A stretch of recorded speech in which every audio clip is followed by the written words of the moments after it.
नमस्कार, मैं रविश कुमार। शुक्रवार का दिन वाकई शुक्रवार की तरह लगा। ऐसा लगा कि पूरी कायनात शनिवार और रविवार की तरफ प्रस्थान कर रही है।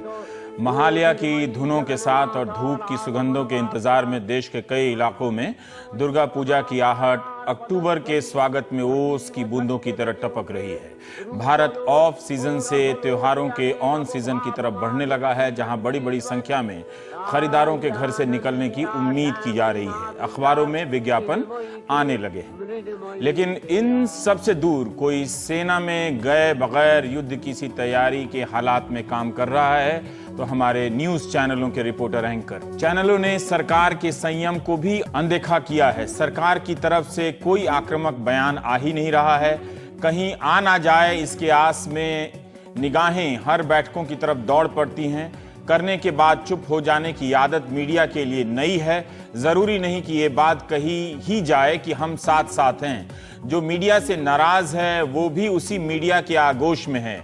अगर सीमा पर टैंक है तो टैंक के चैनलों के स्टूडियो में है। सेना की कार्रवाई से माहौल खुशनुमा हुआ है। तनाव अगर कहीं है तो मीडिया की दुनिया में।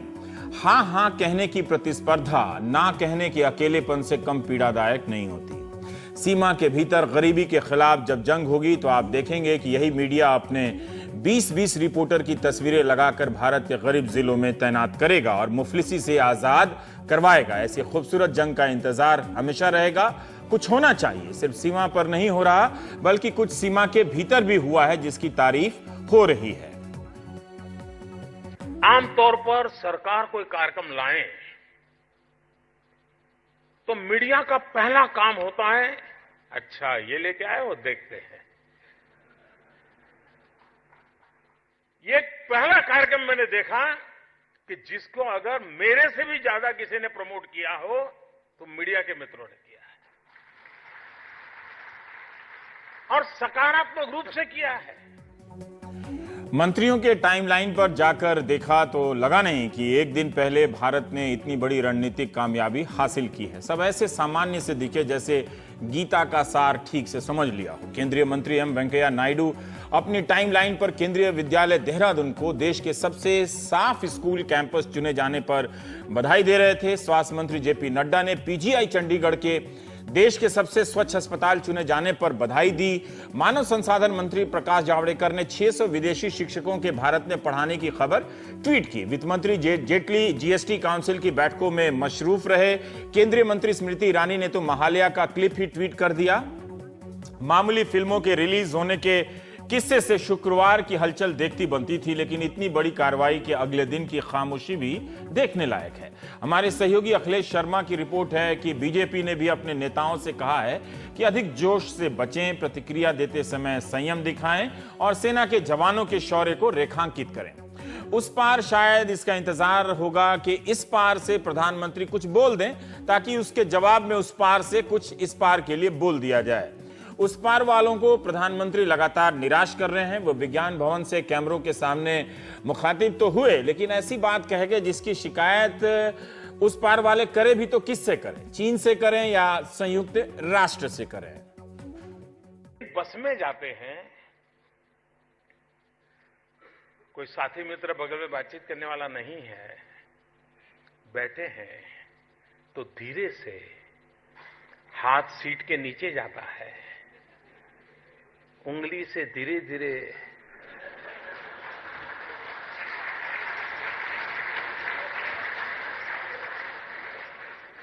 उस सीट में एक छेद कर देते हैं और जैसे संकल्प करके बैठे हैं कि अगले स्टेशन पे उतरूंगा तब तक 3 चीज का तो बाहर से गोला निकाल दूंगा।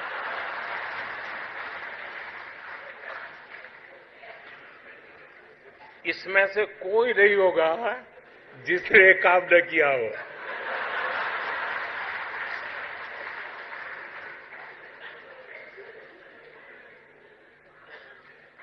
क्यों? क्योंकि वो 20 साल पुराना भी टूटा फूटा रंगहीन स्कूटर मेरा है, बस तो सरकार की है।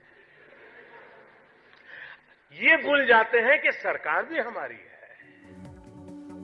ये नहीं भूलनी चाहिए। शुक्रवार सामान्य होने की जिद लिए हुए नजर आया। लघु बचत योजनाओं पर ब्याज दरों में मामूली कटौती की खबरें सरकते फटकती रहीं। किसान विकास पत्र पर ब्याज दर 7.7% होगा, जो अब 110 महीनों की जगह 112 महीनों में परिपक्व होगा। सुकन्या समृद्धि योजना पर ब्याज दर 8.6% की जगह मात्र 8.5% मिलेगा।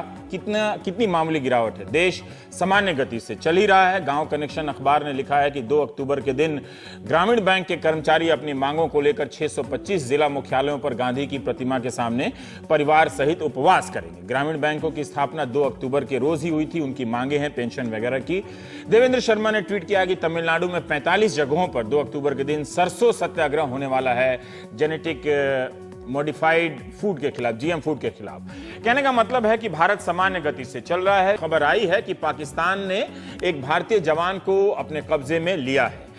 पाकिस्तानी मीडिया में भी इस तरह की खबरें चलने लगी कि 8 भारतीय सैनिक मारे गए हैं। गुरुवार को तो पाकिस्तान ने ऐसा कुछ दावा भी नहीं किया था, बल्कि अपने ही जवानों के मारे जाने की बात वो कर रहा था। भारतीय सेना ने इन सभी खबरों का खंडन किया है और गलत बताया है। जहां तक एक सैनिक चंदू बाबू लाल कोहान के पकड़े जाने की बात है, सेना ने कहा है कि चंदू बाबू इस ऑपरेशन के दौरान नहीं पकड़े गए। सेना ने कहा है कि दोनों तरफ से जवान नियंत्रण रेखा गलती में पार कर जाते हैं। ये एक सामान्य बात है। उन जवानों की वापसी की एक प्रक्रिया तय है और वापसी हो भी जाती है। चंदू बाबू तो स्ट्राइक का हिस्सा भी नहीं थे। गृहमंत्री राजनाथ सिंह के अनुसार भारत की तरफ से चंदू बाबू लाल की वापसी का पूरा प्रयास हो रहा है। उड़ी हमले में शहीद हुए भारतीय सैनिकों की संख्या 20 हो गई है। अस्पताल में इलाज करा रहे घायल नाइक राजकिशोर सिंह का आज निधन हो गया। उनका दिल्ली के आरआर अस्पताल में इलाज चल रहा था। शहीद किशोर सिंह बिहार के भोजपुर जिले के पिपरापट्टी गांव के निवासी हैं। हमारे सहयोगी सुशील बहुगुणा को सूत्रों से पता चला है कि बुधवार रात हुई सर्जिकल स्ट्राइक में मारे गए आतंकवादियों की संख्या 50 तक जा सकती है। इस स्ट्राइक में 10 डोगरा और 6 बिहार रेजिमेंट की घातक प्लाटून्स ने हिस्सा लिया, जिसके बारे में सुशील ने जानकारी दी। आप सुनिए। उड़ी पर हुए आतंकी हमले के जवाब में बुधवार देर रात हुई सर्जिकल स्ट्राइक में मारे गए आतंकियों की तादाद 50 के पार भी हो सकती है। सूत्रों के मुताबिक ऐसा दावा ताजा तस्वीरों के आधार पर किया जा रहा है, जो इस सर्जिकल स्ट्राइक के दौरान ड्रोन्स के जरिए ली गई। सूत्र बता रहे हैं कि इस सर्जिकल स्ट्राइक में स्पेशल फोर्सेस के साथ 10 डोगरा और 6 बिहार रेजिमेंट की घातक प्लाटून्स ने भी हिस्सा लिया। उड़ी में सेना के ब्रिगेड मुख्यालय पर हुए हमले में जो 19 जवान शहीद हुए, वो इन दोनों ही रेजिमेंट से थे। इस रेजिमेंट के जवान नियंत्रण रेखा के पार की भौगोलिक स्थितियों से वाकिफ हैं और साथ ही हमले का जवाब देने के उनके उत्साह और जज्बे को देखते हुए उन्हें सर्जिकल स्ट्राइक में शामिल किया गया। इस बीच भारत ने पश्चिमी सीमा पर अपनी चौकसी बढ़ा दी है। सूत्रों के हवाले से पता चला है कि सीमा पार की गतिविधियों पर निगरानी रखने के लिए राडार और दूसरे टोही उपकरणों के अलावा उपग्रहों का भी इस्तेमाल किया जा रहा है। नेशनल टेक्निकल रिसर्च ऑर्गेनाइजेशन निगरानी के इस काम में जुटी हुई है। पश्चिमी एयर कमांड के फाइटर बेस किसी भी स्थिति से निपटने के लिए पूरी तरह तैयार हैं। नियंत्रण रेखा और अंतर्राष्ट्रीय सीमा के पार हो रही गतिविधियों को देखते हुए भारत ने भी सरहद के भीतर पूरी तैयारियां की हुई हैं। इसके लिए जरूरी कुमुक इन इलाकों में तैनात कर दी गई है। नई दिल्ली से सुशील बहुगुणा की रिपोर्ट, एनडीटीवी इंडिया। सुशील बहुगुणा ने उच्च स्तरीय सूत्रों के हवाले से भी बताया है कि सरकार मानती है कि हमारी विदेश नीति बहुत ही प्रेडिक्टेबल, स्थायी हो गई थी। लोगों को लगता था कि भारत कुछ नहीं करेगा, इसे तोड़ना जरूरी था। जब भी ऐसी कोई हिमाकत करेगा, अब जवाब दिया ही जाएगा। हमें पाकिस्तान की तरफ से कार्रवाई की आशंका है और हम तैयार भी हैं। सब कुछ हाई अलर्ट पर है। जो लोग हमारी रक्षा और विदेश नीति पर सवाल उठाते थे, उन्हें हमारे काम से जवाब मिल गया है। तो एक तरह से आने वाले दिनों की ये लाइन मुखर होती जाएगी। जितना सामान्य आपको लग रहा है, उतना भी सामान्य नहीं है। पाकिस्तान से सटे सीमावर्ती इलाकों में इन्हीं आशंकाओं से घबराहट है।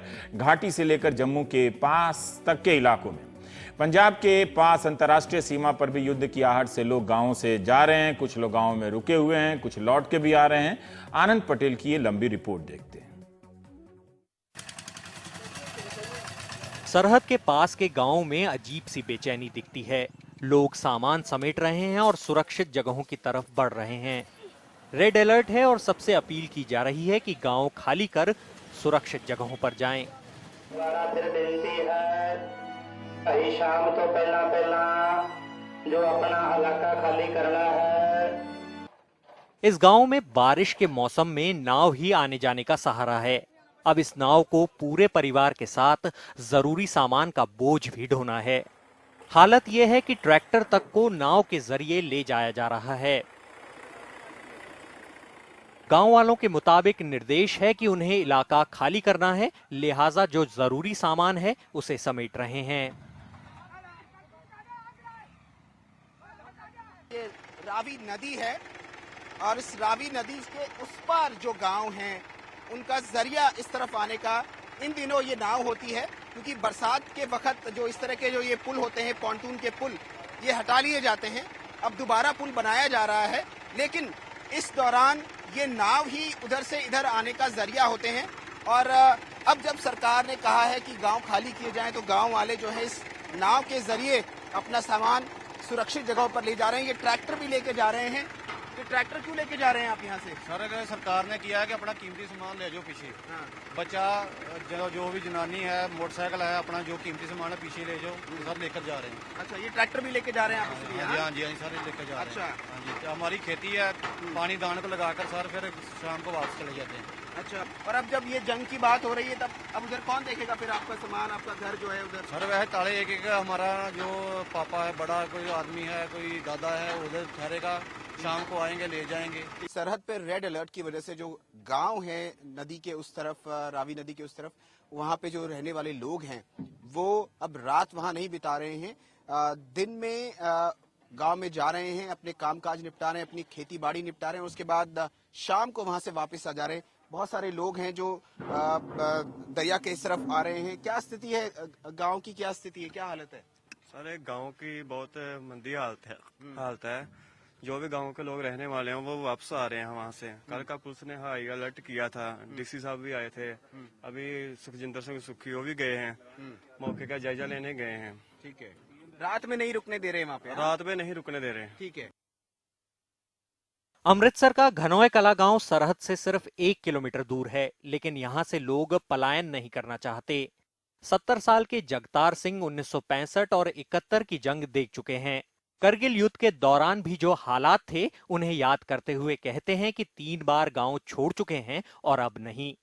गांव के नौजवान भी गांव छोड़ने को तैयार नहीं।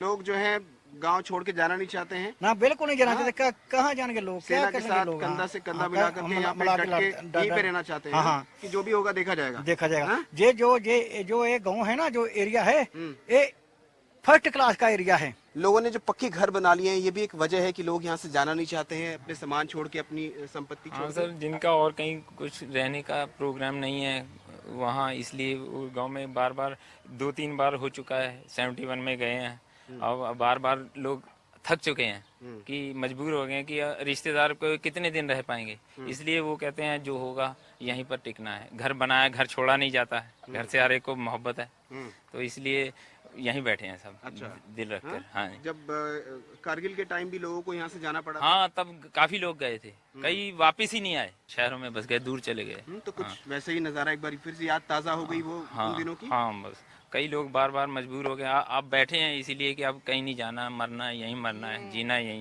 कुछ नौजवानों से बात करते हैं। ये जो हालात बन रहे हैं, भारत ने जो हमला किया, वहाँ आतंकी जो कैंप्स थे उनको बर्बाद किया, आपको लगता है ये एक सही कदम था?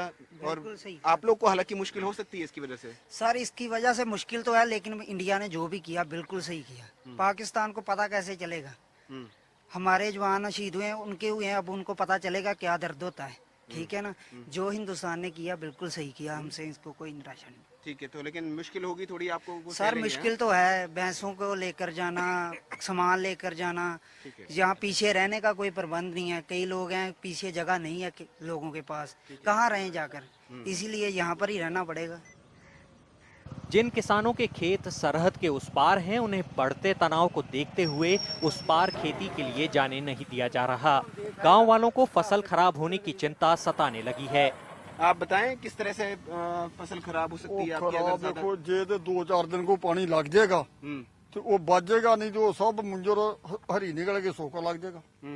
ऐसी बात है। वो जिथे पानी लगा उथे लगा, जो गेड़ ही नहीं उन्हें आख्या भी नहीं अजे माहौल खराब है, 2-4 दिन रुक जाओ फिर देखो कल भी खोल दे आप क्या पता अजय 2 दिन है 4 दिन क्या पता है। तो क्या बता रही है बीएसएफ कब तक गेट बीएसएफ ने बोला भी अजय हालात माड़े हैं।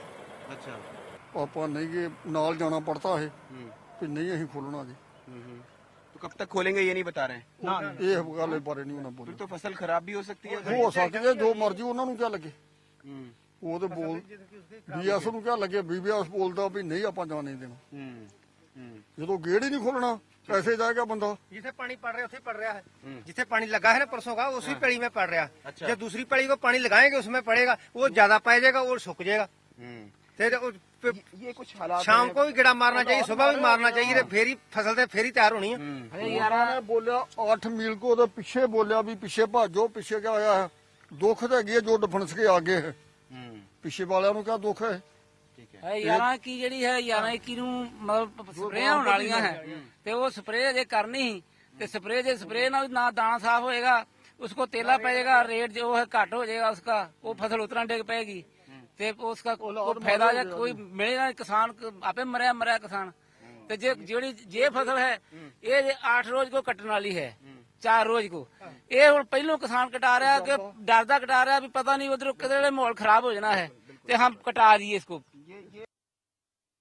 1000 गांव के लोगों को सरहद से 8 किलोमीटर पीछे हटने का आदेश तो जारी कर दिया गया है, लेकिन सबके रिहाइश और रसद का इंतजाम बड़ी चुनौती है। फाजिल्का के राहत शिविर में खाना तो है, लेकिन यहाँ रात गुजारना बहुत मुश्किल है। यहाँ पर किसी को बीमारी भी हो सकती है या कुछ ऐसा, यहाँ पर शौचालय भी नहीं है, कोई कुछ भी नहीं है यहाँ पर। ऐसे तो अभी हम ऐसे ही हैं, यहाँ पर मच्छर भी बहुत है और मच्छर से आपको पता है बीमारियाँ भी बहुत होंगी सर। जिन लोगों को अलर्ट की वजह से अपने घरों को छोड़कर जाना पड़ा है, उनके लिए जगह जगह लोगों ने लंगर भी लगाए हैं। कोशिश की जा रही है कि परेशानी जितनी हो सके कम की जाए। जो लोग हैं अपने घरों से निकल के आ रहे हैं उनको रोटी और दाल खिलाई जा रही है।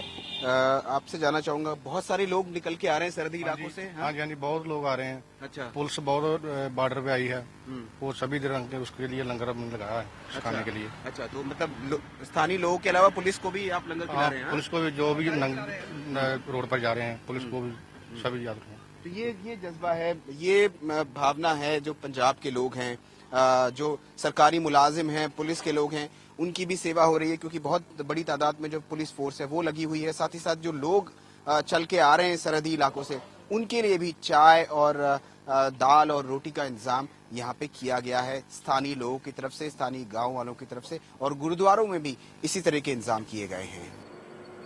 सरहद पर तनाव का असर कारोबार पर भी दिख रहा है। बीटिंग रिट्रीट का कार्यक्रम स्थगित है, लिहाजा यहाँ कारोबार चलाने वाले मायूस हैं। वैसे सिर्फ वही नहीं, वो सैलानी भी मायूस हैं जो अमृतसर घूमने आए थे और वाघा पर बीटिंग रिट्रीट देखना चाहते थे। निराशा भी हुई और खुशी भी हुई। निराशा इस बात की हुई कि हमने बीटिंग रिट्रीट नहीं देखी। खुशी इस बात की हुई है कि हमारा देश जो है कुछ कर गुजरा है, इस पे हमें गर्व है। ठीक है, लेकिन आम दिनों पे यहाँ पे बहुत रौनक होती है। बहुत आपने काफी कुछ सुना होगा बीटिंग रिट्रीट सेरेमनी के बारे में। सुना है, इसीलिए देखने आए थे। आप लोग को निराशा हुई आज यहाँ नहीं देखने को मिला? हाँ, बहुत सालों बाद मौका मिला था अमृतसर आने का, और आते कल ही पता चला कि हम लोग जा नहीं सकते सेरेमनी को देखने के लिए, तो थोड़ा मायूसी है, थोड़ा सा खराब लगा। क्या पता नहीं फिर कब आने को मिलेगा और फिर देख पाएंगे, लेकिन ये है कि ये सुन के अच्छा लगा कि हमारे देश की तरफ से एक जवाब दिया गया। बॉर्डर से लौटते वक्त पुलिस की मुस्तैदी और खामोश माहौल को देखकर ये अंदाजा जरूर लगता है कि तनाव बहुत ज्यादा है। यहाँ रहने वालों को इंतजार है कि जल्द माहौल बेहतर हो। ये कुछ हालात हैं भारत पाक सीमा पे। हम लोग है अटारी बॉर्डर है, अटारी वाघा बॉर्डर, जहाँ पे तमाम लोग, तमाम दर्शक आते हैं बीटिंग रिट्रीट देखने के लिए, बीटिंग रिट्रीट सेरेमनी देखने के लिए। लेकिन 2 तारीख तक ये सारा कुछ प्रदर्शन जो है वो बंद रहेगा। भारत पाक सीमा पे जो तनाव है, जो अलर्ट है, उसके मद्देनजर। कैमरा पर्सन आरपी जायसवाल के साथ आनंद पटेल, एनडीटीवी।